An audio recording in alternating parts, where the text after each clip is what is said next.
Y'all know what's going on. It's time for another episode of Doing Time with Joe. I'm your host, Joe Baker. Welcome to episode 4 of Food by the Game. In episode 3, life is good for Craig, Larry, Reggie, and Bobby, especially Craig. Craig and Kim, they spent a night together and officially become a couple. Life is life is indeed good, or so it appears. Up until now, they've had a good run, uninterrupted by the usual drama that comes with the lifestyle. As their names and reputations grow, so do opportunities for the predators in the game. Welcome to episode 4 of Food by the Game.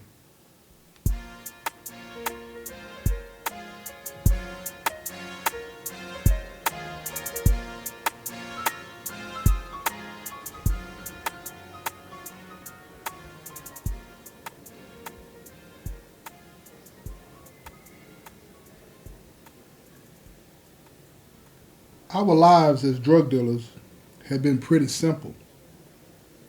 We bought our drugs from Reggie's cousin Phil and we sold them.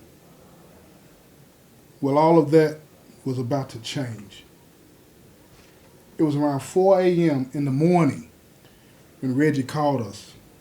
We were all on a conference call. He told us that Phil had been arrested by the feds coming back from Texas.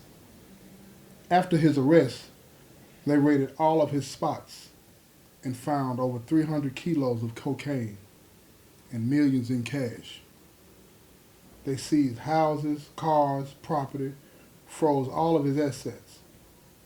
They even arrested his grandmother and mother for money laundering. I panicked because I thought we would be picked up next. After about 2 weeks, nothing happened. What we learned was that Phil had been serving us off book. Serving someone off book meant that all of our transactions were verbal, no phone calls, no nothing that could be traced. We never went to his house except for the first few times at the beginning, so we were safe. But now we didn't have a supplier. Reggie and his mom went to visit Phil at the detention center. When Reggie's mom went to the vending machine to get some snacks, Phil took that opportunity to tell Reggie what he needed him to do. Phil could tell that Reggie was nervous, but he didn't have time to baby him, so he got straight to the business. He said, "Look, I need you to go to the house on Cheatham at night. In the backyard, there's a shed. Go inside the shed, and on the shelf behind the paint buckets, you'll see a button. When you push the button, you'll hear a pop. Look down at the floor and you'll see a door lift. Lift it up all the way and go down the stairs. You'll see everything that I have stashed there. You can have it all. It's about 250 kilos of cocaine. Get rid of it all and put my money up. In those storage units out east where you hide your money." Reggie looked at him with shock because no one was supposed to know about the spot in the storage bins other than the crew. So he knew that Phil had been keeping tabs on him. "Go to my safe," Phil said. "The combination is engraved on the keys in the drawer. You'll find a phone, several phones. The code for the phone is the same as the combination for the safes. Unlock it and call Eduardo. Tell him that I told you to call. Give him the code. After that, he will hang up and call you back on the other phone in the safe, so make sure it's already on.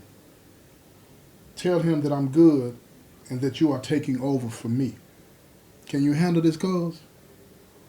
If you can't, you need to let me know right now." Reggie said that he could handle it. When his mom came back to the table, they stopped talking.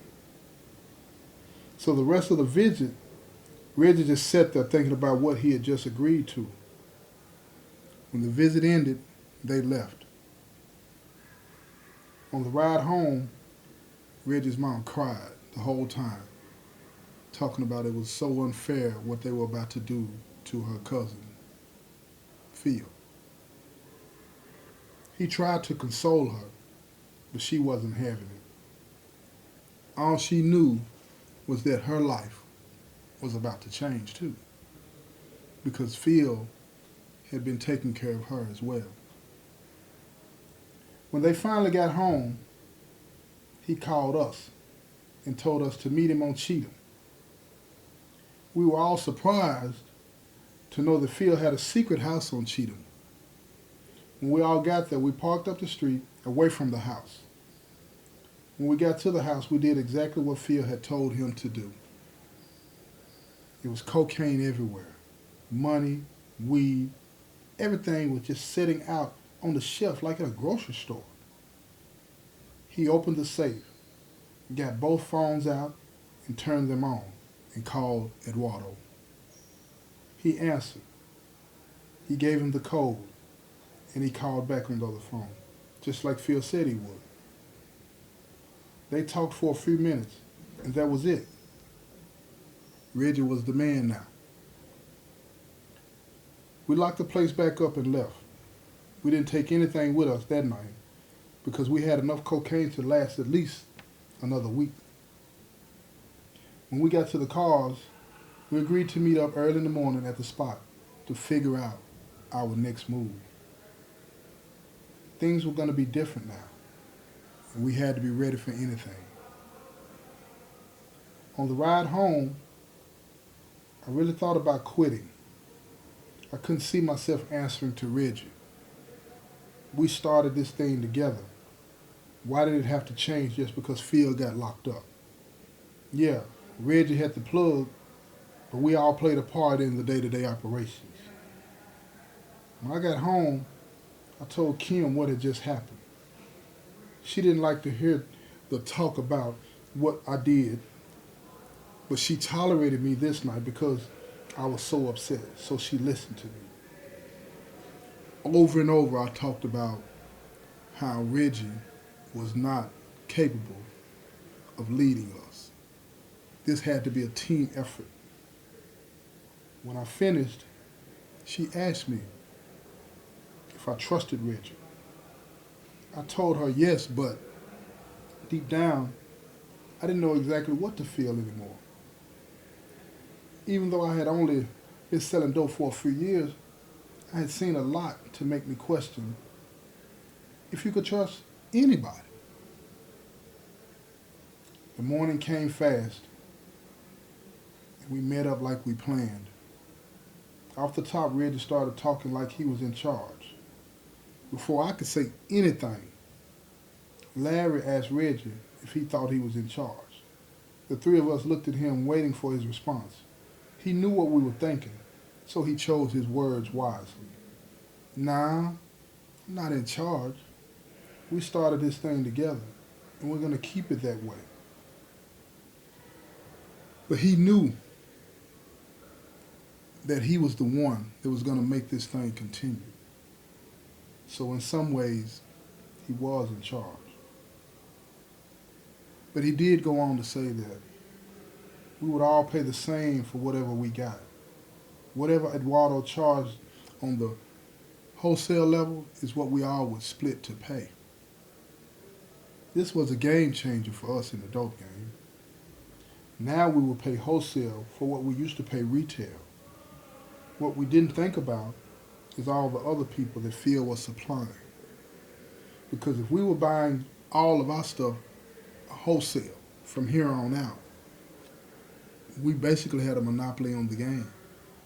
We were already making more money than we could imagine. Now, that was going to increase because the price on the front end for us was going to be cheaper. We had to make a choice. Either we were going to be a supplier or we were going to be dealers on the local level. Our phones were ringing off the hook with people calling us, asking if they could get this or that from us. We didn't know how they knew to call us, but they did. We said no to everybody. And it finally happened. We got robbed. Someone robbed one of our houses and got away with 6 kilos of raw cocaine. We had to beef up security. Bobby loved that because he wanted to shoot somebody. We put the word out that we would pay to find out who robbed us, but no one came forward with anything credible. We were all sitting out back when Reggie's phone rang. It was Phil. He had gotten his hands on a cell phone. Reggie told Phil that we were all there, so he told him to put the phones on intercom so we all could hear each other talking. He didn't waste any time. He immediately started yelling at us for fucking up what he had built. I sat there thinking. Then it dawned on me. What did he build for us? He didn't build this for us. We built our own. Yeah, he supplied us, but we didn't owe him anything. And that's what he was trying to make us feel like, though, that we owed him something. We didn't owe him anything. He had handed his operation off to us to keep things going, but that benefited him. But he felt like we were messing it up. We were playing checkers, as he said, while he was playing chess. After that phone call, we had a long talk. And that's when we decided we had to switch up and start playing chess, or we would be getting robbed every day. We had to let everybody eat, because if we didn't, we were going to get eaten. This concludes episode 4 of Food by the Game. Thank you for listening to episode 4 of Food by the Game. In this episode, I wanted to show people the unpredictability of the game. How you can make all the calculations, all the planning, plotting, strategizing, because that's what Phil did. He was a master at planning and calculating this, that, and the third, right? But that's over now.